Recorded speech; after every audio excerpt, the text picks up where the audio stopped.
अस्सलाम वालेकुम स्टूडेंट्स। आज जो हम टॉपिक कंटिन्यू करने लगे हैं वो है रीजन ऑफ एब्डोमेन यानी कि पेट के हिस्सों के नाम। कल हम लोगों ने पहले 3 पढ़े थे, राइट हाइपोकॉन्ड्रियम, एपिगैस्ट्रियम और लेफ़्ट हाइपोकॉन्ड्रियम। आज आपके पास राइट लुम्बर। राइट लुम्बर कौन सा है? जब आपके पास उम्बिलिकल रीजन जो होता है, उम्बिलिकल रीजन क्या है? जिसमें नाभ और छोटी आंत मौजूद होती है जिसके नीचे। तो अगर आपके पास मोशन की सूरत में दर्द महसूस होता है तो वो आपको उम्बिलिकल रीजन यानी कि नाभ के आसपास या नाभ वाली जगह पे महसूस होता है। अब नाभ के दाएं और बाएं जानिब लुम्बर रीजन मौजूद होता है। दाएं जानिब राइट लुम्बर और लेफ़्ट की तरफ लेफ़्ट लुम्बर। राइट लुम्बर में अगर तो उसके नीचे कौन सा हिस्सा आपके पास मौजूद होता है?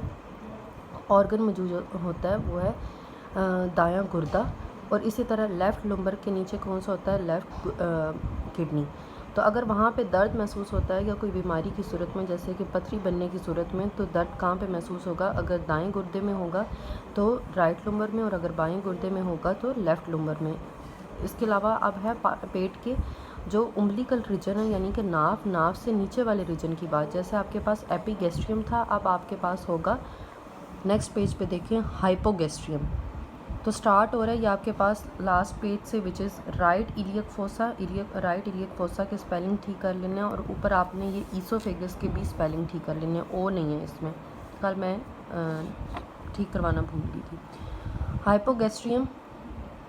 अच्छा, राइट इलियक फोसा पहले पढ़ लेते हैं। राइट इलियक फोसा में आपके पास जो ऑर्गन होता है नीचे, वो होता है अपेंडिक्स। और अगर वहाँ पे दर्द होती है किसी सूरत में, या वहाँ पे सोजिश है, वोमिट हो रही है, तो कहाँ पे दर्द महसूस होगा आपके पास? ये होगा राइट इलियक फोसा में। अगर गुर्दे के यूरेटर्स में पथरी फंसी हुई है तो तब भी आपके पास राइट इलियक फोसा में ही दर्द होगा। हाइपोगैस्ट्रियम। हाइपोगैस्ट्रियम अब बिल्कुल नाभ से नीचे वाले एरिया की बात हो रही है। नाभ के ऊपर एपिगैस्ट्रियम, नाभ वाली जगह उम्बिलिकल रीजन, और नाभ के नीचे हाइपोगैस्ट्रियम। इस हिस्से में आपके पास तौलीदी अज़्ज़ा मौजूद होते हैं। तो अगर किसी सूरत में वहाँ पे कोई मसला होता है, जैसे कि रहम, मसाना वग़ैरह, लिहाजा मसाने की सोजिश या पथरी की सूरत में, या किसी सूरत में बढ़ जाना, और औरतों के रहम में रसोली की वजह से दर्द और भारीपन आपको हाइपोगैस्ट्रियम में महसूस होता है। लेफ़्ट इलियक फोसा, इलियक के स्पेलिंग ठीक कर लेना। उसके बाद है आपके पास कि वहाँ पे सिग्मोइड क्लोन होती है। सिग्मोइड क्लोन यानी कि बड़ी आंत का हिस्सा मौजूद होता है, और लेफ़्ट यूट्रस मौजूद होती है। कहाँ पे? लेफ़्ट इलियक फोसा में। तो अगर वहाँ पे किसी वजह से दर्द होती है या रसोली है और या पथरी की सूरत में, लेफ़्ट इलियक फोसा में पेन होगी। अब आपके पास है इंटेस्टाइन। इंटेस्टाइन 2 टाइप्स होती हैं आपके पास, एक बड़ी आंत होती है और एक छोटी आंत होती है। पहले आप लोग छोटी आंत पढ़ेंगे जिसमें 3 हिस्से मज़ीद बताए हुए हैं। अब इंटेस्टाइन क्या करती है? ये भी हाजमे के अमल में बेहद अहम किरदार अदा कर रही है। जब खुराक मैदे से निकलती है तो वो जितनी मैदे में हज़म होती है, उसके बाद जो पोर्शन हज़म होता है वो छोटी आंत में हज़म होता है। छोटी आंत के हिस्से तीन हैं। अब छोटी आंत की जो लंबाई होती है वो 2.4 मीटर या 8 फुट होती है, एक ट्यूब की तरह होती है। पोस्टमार्टम के दौरान इसकी लंबाई तकरीबन 20 से 22 फुट होती है, जिसके मुतल्लिक कहते हैं कि उस वक्त अज़लात अपना काम या खासियत छोड़ चुके होते हैं।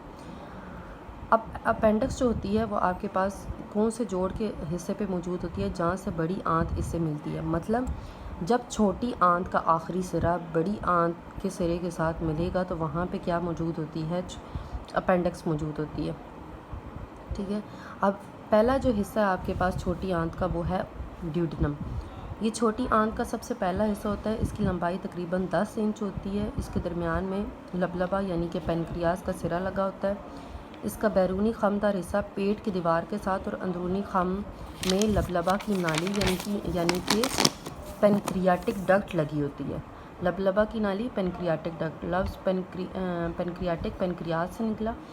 और जिगर की नाली यानी कि बाइल डक्ट खुलती है, और जहाँ पे ये दोनों नालियाँ खुलती हैं उसे एम्पुला ऑफ वेटर कहते हैं। इस सुराख में एक छल्ला होता है जिसे हम स्फिंक्टर ऑफ ऑडी कहते हैं या ऑडी स्फिंक्टर कहते हैं।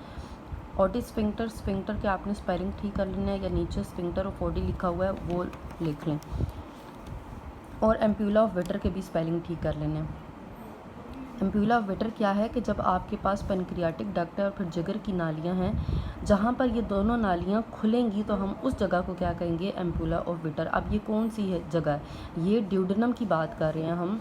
ड्यूडेनम किसका पार्ट है, छोटी आंत का। तो वहाँ पे आपके पास जिगर की नालियाँ भी गुजर रही हैं और आपके पास पेनक्रियाटिक डक्ट यानी कि लबलबा की भी नाली गुजर रही है। दोनों नालियाँ जिस जगह पे इकट्ठी खुलेंगी हम उसे कहेंगे एम्प्यूला ऑफ विटर। और जिसमें एक मसल का पट्ठों का एक छल्ला सा लगा होता है, हम उसे क्या कहते हैं, ओटिस स्फिंक्टर। सेकंड पार्ट होता है ज्यूजेनम, जो कि ड्यूडेनम के बाद आता है। अब इसकी लंबाई क्या है, 4 फुट। अब ये स्टार्ट होता है ड्यूडेनम से, एंड होता है इलियम से। इलियम क्या है आपके पास, छोटी आंत का सबसे आखिरी सिरा है, जो कि जजनम से शुरू होकर बड़ी आंत के सैकम के हिस्से तक एंड हो जाता है और सैकम के साथ ये एक वॉल्व की मदद से जुड़ा होता है। अब ऐसा तो होता नहीं है कि छोटी आंत और बड़ी आंत के दरमियान में गैप, और नहीं, छोटी आंत जहाँ पे ख़त्म हो रही है वहाँ से बड़ी आंत स्टार्ट हो रही है, तो छोटी आंत का आखिरी हिस्सा यानी कि इलियम बड़ी आंत के पहले हिस्से सैकम के साथ जुड़ा होगा। तो उस जुड़े हुए जगह पे एक वॉल्व लगा होता है, ठीक है। इस आंत के इस हिस्से में कई पेचदार खम होते हैं। छोटी आंत एक झिल्ली की मदद से पेट की पिछली दीवार से बंधी होती है ताकि वो किसी सूरत में नीचे ना गिर जाए, और आपके पास माइक्रोस्कोप की मदद से इसका मुताला किया जाए तो इसकी 4 तहें होती हैं। किसकी, जो आपके पास छोटी आंत है उसकी 4 तहें होती हैं। कौन कौन सी आपके पास, सीरस कोट है, मस्कुलर कोट है, सब म्यूकस कोट है और इनर म्यूकस कोट है। सबसे ऊपर आपके पास सीरस कोट, जिसे हम फाइब्रस कोट भी कहते हैं। ये सीरस क्यों हम इसे कह रहे हैं या फाइब्रस क्यों कह रहे हैं, क्यों, क्योंकि ये इसके ऊपर एक मादा सा लेसदार झिल्ली मौजूद होती है। ये बैरूनी तह आबदार झिल्ली की तरह होती है जो छोटी आंत का अहाता करती है। ये तह सख्त होती है और आंत की बैरूनी तरफ से उसकी हिफाजत करती है। सबसे पहले यानी कि बैरूनी तरफ से, अगर हम बैरूनी तरफ से आंत को देख रहे हैं, छोटी आंत को, तो सबसे पहले कौन सी लेयर आएगी, कौन सी तह आएगी, वो होगी सीरस कोट यानी कि फाइब्रस, ठीक है। यानी कि आप कह सकते हैं सीरस फ्लूइड उसके अंदर होता है, मैदा सा होता है। उसके बाद दूसरे नंबर पे आती है मस्कुलर कोट।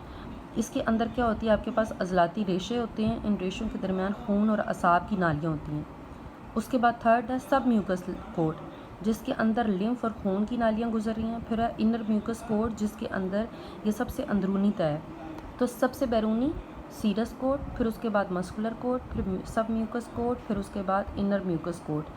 अब ये सिलवटें आंत में गज़ा ठीक कर लेना आपने, गज़ा के सफ़र की रफ्तार को सुस्त करती हैं। इसकी सतह पर छोटे छोटे गदूद होते हैं जो बाल नुमा आभारों की दरमियानी जगह पर अपनी रतूबत खारिज करते हैं। अब इसके यहाँ पे जो होती हैं वो बारीक बारीक साख्तें होती हैं, बाल नुमा साख्तें होती हैं, जिसे हम विलाय कहते हैं। जैसे आपने ये डाइजेस्टिव सिस्टम पढ़ने के लिए सबसे ज़्यादा जो ज़रूरी होता है वो ये होता है कि आपको ये पता होना चाहिए कि जब कुर्बानी करते हैं तो जानवर की जब हम डाइजेस्टिव सिस्टम हमारे पास बिल्कुल वाज़ेह होता है, हम उससे कंपेयर कर सकते हैं। तो अब वो जो होता है उसमें आपने विलाई देखे होंगे, आम जिसे हम कहते हैं कि वो एक ऐसा टॉवल की तरह का होता है हिस्सा, तो हम उसे कहते हैं कि वो जैसे उसके ऊपर बारीक बारीक से बाल नुमा साख्तें होती हैं, तो इसी तरह ये आपके पास छोटी आंत में भी मौजूद होती हैं, जो कि क्या करती हैं, एंड पे जब आपके पास खुराक सारी हज़म हो जाती है, वो खून से छोटी आंत से खून में कब जाएंगी, इन्हीं विलाय से, या इनके ऊपर हम इन्हें कहते हैं माइक्रो विलाय, इसी से वो ब्लड में जाती हैं। अब जो आपके पास है विलाय कहलाती हैं, ये तलीली हज़म शुदा चिकनाई को जज़्ब करके खून में शामिल करती हैं। बड़ी आंत हम लोग इंशाल्लाह कल कंटिन्यू करेंगे। Thank you.